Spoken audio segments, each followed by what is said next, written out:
आज मैं आपको एक कहानी सुनाती हूँ। यह कहानी नारी की संवेदना को छूती हुई एक सच्ची सी कहानी है। कहानी का शीर्षक आहत है। अब आप कहानी सुनिए। वनिता बाहर पेड़ों में पौधों में पानी डालने जाती है। वह देखती है कि कैक्टस का पानी सूख गया है, तो वह उसमें पानी डालने लग जाती है। वह सोचती है इसका पानी कैसे सूख गया, और क्योंकि वो अधिकतर इसमें हर 2-3 घंटे बाद पानी डालती ही रहती है। तभी पास में खड़ी हुई कामवाली कहती है, मैडम इसमें पानी तो डलता नहीं है, आप इसमें अधिकतर पानी क्यों डालती रहती हैं? वह बिना कुछ जवाब दिए अंदर आ जाती है। अंदर आकर सोचती है कि मेरा जीवन भी तो कैक्टस की तरह है। जैसे कैक्टस बड़ा हो रहा है, ऐसे ही मैं घर में जी रही हूँ। ना कोई पानी डालने वाला, ना कोई खाद डालने वाला। मेरा जीवन तो ऐसे ही निकले जा रहा है। ऐसे सोचती हुई आंखों में आंसू आ जाते हैं और वो थोड़ा सा रो लेती है। फिर भी उसका सोचना छूटता नहीं है। वो उसको पुरानी बातें याद आने लग जाती हैं। वह एक शादी में गई थी बाहर, और वहीं उसके सास ससुर भी आए हुए थे, और उसको देखकर उन्होंने अपने बेटे के संग शादी करने का निश्चय कर लिया। वो मेरे माँ बाप के पास आकर उन्होंने मेरा हाथ मांगा और बड़ी धूमधाम से शादी हो गई। हमारे दिन बड़े अच्छे गुजर रहे थे। पति बहुत अच्छे थे, बड़ा ही प्यार करते थे, और सास ससुर भी का भी बहुत प्यार मिलता था। शादी के बाद अधिकतर लोग मुझे कहने लगे, सास से आकर, अरे फूल तो बड़ी सुंदर लेकर आई है तू।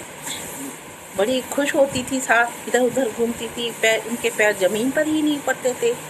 मैं भी बहुत खुश थी इस परिवार में आकर। लेकिन कहते हैं ना, खुशियाँ ज़्यादा दिन तक नहीं रहती। थोड़े दिनों बाद मेरे एक बेटा हुआ, और बेटे ने खुशियाँ ही खुशियाँ घर के अंदर भर दी। लेकिन थोड़े दिनों बाद देखती हूँ कि पति मेरी ही बहन को घर ले आए है शादी करके।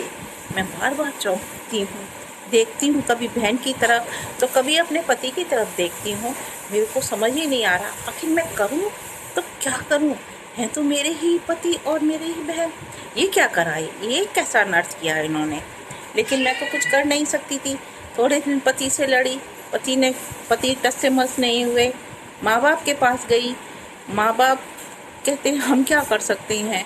उन्होंने भी बहुत समझाया, लेकिन नहीं समझ में आया। बेटी को भी डांटा फटकारा, कहा क्योंकि अपनी बहन की ज़िंदगी बर्बाद करती है। ना बहन मानने को राजी, ना पति मानने को राजी। सास ससुर कहने लगे, बेटा हम क्या करें, तुम कर सकती हो इसके ऊपर केस करके।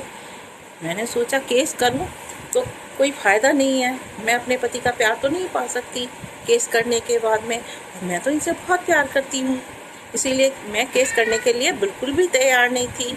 मेरे पास बेटा है, मैं अलग हो जाऊँगी, मैं बिल्कुल तैयार नहीं थी। मैं अपने पति से बहुत प्यार करती थी, इसीलिए मैंने सोचा कि इसी घर में ही जीना सही है।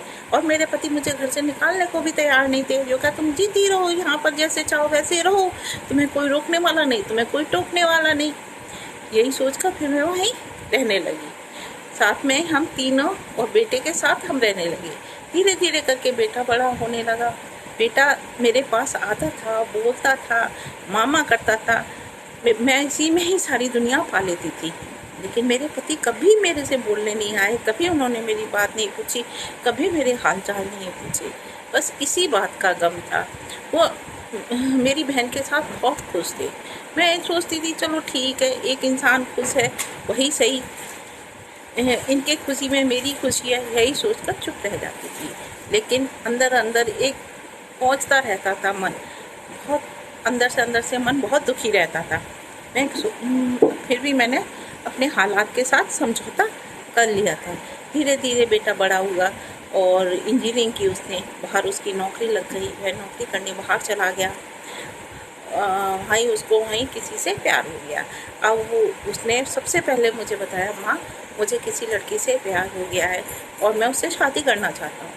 मैंने कहा बहुत अच्छी खुशी की बात है ये तो, तुम जाओ अपने माँ बाप से बात करो और माँ बाप से पूछो कि माँ मैं सबसे पहले आपसे पूछता हूँ, मैं आपकी बहुत मान सम्मान करता हूँ बेटा, यही मेरे लिए सबसे बड़ी खुशी की बात है कि अधूरे से जीवन में तुम मेरे पास हो, तुमसे मुझे प्यार मिलता है, यही मेरा जीवन है। ऐसे कहते हुए आंखों में आंसू भर लाई और कहते हैं लेकिन बेटा जाकर उनसे ही बात करो और वो तुम्हारी मौसी हैं और माँ के ही समान हैं, क्योंकि उन्होंने तुम्हें हमेशा ही बेटे जैसा प्यार दिया है। आप जाकर उनसे बात करो। तैयार हो गया बेटा, बेटा गया वहाँ पर और उनसे बात करी, वो दोनों तैयार हो गए और शादी की तैयारियां होने लगी। शादी की तैयारियां होती थी, मैं एक कोने में बैठी रहती थी, ना कोई पूछने वाला, ना कोई साथ चलने वाला। बेटा कभी कभी कहता था तो मैं मना ही कर देती थी अधिकतर, और पति ने एक बार भी नहीं कहा कि तुम सामान खरीदने मार्केट चलोगी, कहीं चलोगी, कभी मुझसे पूछा ही नहीं।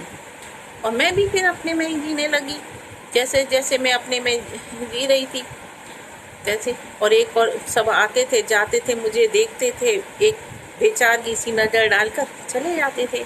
अब शादी हुई, शादी वाला दिन आया।